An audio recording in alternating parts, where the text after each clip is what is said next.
So hey, what's going on everybody? So in this video I'm talking about why I switched to Samsung. So back in the time I used to use Oppo. So in 2019 I got my first Samsung, that is my A22.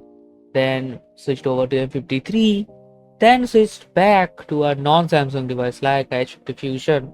Now back to this Samsung S23 FE. Why is that? So there has been a good amount of time, and this is the device if you are wondering. Yes, this is the one. And why? First of all, I'm satisfied, happy, and always wanted to do that. So there is actually four main reasons. I will be going over to it, and you might be guessing a few of them because I'm using a Samsung tablet as well, and this Samsung Fit 3, my smart band, which of course is a good alternative to a smartwatch in this low price. I will also make a video of this because this is just awesome. First of all, of course, as you have seen multiple devices, is Samsung ecosystem. What do you mean by Samsung ecosystem? Ecosystem, of course, I have a tablet.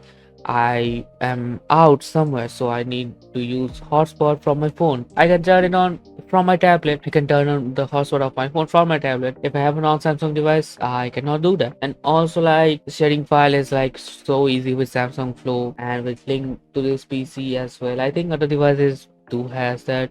The Motorola has something like a smart connect, like viewing messages. Like, of course I can with other devices as well, but as I said, the hotspot turning on feature, I didn't know that it was available, like that is a thing. So when I did that, I was like so like surprised, like how is it even possible? And also like sharing files across, also the clipboard sync is just seamless, and I really like it. So yeah, as I said, I'm used to Samsung, but Motorola is doing a really good thing. Of course, Motorola is known for slow updates, but I have used H50 Fusion. I have almost got like two security updates in the span of almost 3 months. I think better now, not as bad as people to say. The second reason is, of course, always wanted a S series device. This is not a super high-end S series device, as you can see. This is the S23 FE, but I always use like a A22 or M53 and something like that. So this is a high-end device. Even before that, Oppo A3s and Oppo A7, which is nowhere near the price of even the M53. Yeah, and also all the previous device that I use were gifted by my parents or gifted by my grandparents or something like that. All devices were gifted. So here comes third point. Yes, this device I have bought for myself.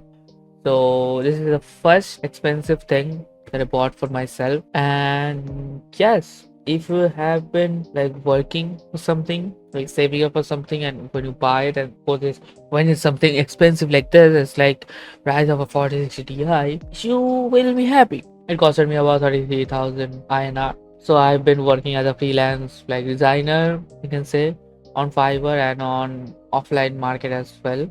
So this is not a full-time thing. I'm also a student on VFX. So saving up, and of course because this is a smaller freelance thing, so I of course I do not get like so much money from it, but I save up most of it, and this is how I managed to get this. So I'm super like happy about it. And of course, 4 is the other feature that it has. Of course, calling from different devices, as I said, the Samsung ecosystem. Yes, some things also applies here, that I can call from my tablet if my phone is on charge. I mean, of course, it needs to be a same Wi-Fi connection, but I can just use my tablet while my phone is on charge. I can, of course, link to PC. I can also access my messages from my tablet, and also Samsung Flow, of course, and more. Samsung S23 has a good amount of sentiment value to me, and of course it has some real value because of course it's an expensive device. Some features that it has, like a 6.4-inch display and 2 times dynamic AMOLED 120 Hz. I do not know what that 2 time dynamic means. It's probably like a sharpness thing. It has IP68 water resistance.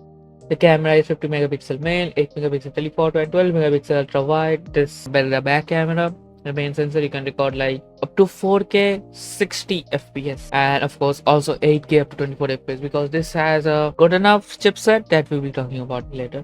And the front camera is 10 megapixel, can record up to 4K 60 FPS as well. So of course, first downside, this has a 45 mAh battery. Okay, 45 mAh battery is not too big. Okay, when I started using it for the first week or so, I will say no sugarcoating. You can say like I'm a Samsung fanboy, but still for the first week, this battery was so bad. I was averaging about 3 hours screen on time, and that is not good. So I was like going to report it to Flipkart or Samsung back or like do something about it. After a few days, it went from 3 to 4, 4 to 5, and now almost 5.5 screen on time. And not like screen on time as well. Earlier, when I was like phone is on like not off screen time, then the water, not the water, the battery drain was so much. Now it's like nothing. It will choose like 1 to 2% over the night, maybe not 2%, probably like 4% overnight. So it's way better, and this of course has a Lilon battery. So yeah, it's better than Lipo. You know what that is. The Lipo charges faster but doesn't stays there for long, and charges slower, but the longevity is like so much better. And of course, this is a smaller battery which has a 25 watt. They say fast charging. 25 watt isn't fast charging, as I used the H50 Fusion that has a 68 watt charging, but this thing has a wireless charging of 50 watt and a riverless wireless charging. I don't know, I forgot what the riverless wireless charging. I think it's 10 or 5 watt, but whatever. It's not for charging a different like smartphone. It's probably it's better to charge it like an earphone or something, but I do not have a wireless earphone. The earphones wireless I have is this Bolt one. Of course, this is on Samsung because Samsung buds are expensive. Of course, it's better. You get the multi-device connectivity. I may buy it later on in the future after a few months or so, but for now, this gets my job done. If you want a video on that, let me know in the comment section down below. And another weak point we come to this after the battery is the processor. It has a Exynos. Now don't just click away from the video. It's Exynos 2200, so not a mid-range CPU. 2000 series are one of the higher end CPU. I can play Genshin, I can play Warzone, of course not in the top like max settings, but in the good settings, probably a bit lower down like graphical fidelity on a 60 fps. It runs fine. Of course the device gets hot because this frame is metal or aluminium, don't know what it is. So you need a cover. Of course I use this cover. Of course it's getting a bit yellowish. I probably need to clean that. I have to clean my device as well, so I'm not like putting my cover on because it has a lot of fingerprint. Yep, this is Gorilla Glass at the back. So yep, it gets a lot of fingerprint magnet. I cannot like show it to you, but it's there. So there it is. And yeah, 2200 instead of a Snapdragon Gen 1. If you're from US, you will get a Snapdragon Gen 1 on S23 FE, but here in India you don't. So it's currently on Android 14. It was launched on Android 13. So from Android 13 it will get like 4 OS upgrade, and from now it will get 3, which is okay, fine. Now of course it has on display fingerprint scanner, that is optical one. If you're wondering, not a supersonic one, but yep, it's not like super quick like the Motorola H50 Fusion. It was like super quick. Like before I even like fully touched it, it was open. So this takes a good time if the screen is off, but when the screen is on, it's like almost instant.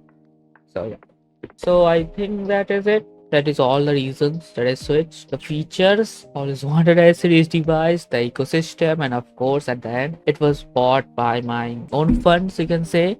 There's of course nothing bragging about it, because after you buy something for yourself, like say, even like buying something smaller and bigger, you will be getting a level of satisfaction that you can't explain to somebody unless they experience it. So it's a big thing for me. So that will be it for this video, and if you want a in-depth like review of this device, that will be coming up pretty soon. Also, like, I'm working on the tablet review. It's been 1 year I've been using it, and it's serving me pretty well, but there are something that I need to talk about it. So if you have a different budget, you can, if you have a similar budget actually, also you can go for a different device. And am I disappointed after buying S23 FE? This phone is not was received well when it first came out. Of course, no phone and also no GPU is a bad GPU. It's just badly priced GPU. Can say the same thing about the phone, but yeah, few phones are pretty bad. It cannot even justify with the lower price. But this thing, the bezel someone's talking about is like too much. When you use a cover on it, it will be like gone, and you will be probably getting used to it. The boxy design, yes, I like it, and the camera module is amazing as well. I like the silver accent to it. And yeah, I'm nowhere near to be disappointed. I'm pretty much satisfied. And I think that will be it for the video. If you guys like my video and my commentary, be sure to smash the like button. Don't forget to subscribe, and catch you all in my next video. See ya. Goodbye.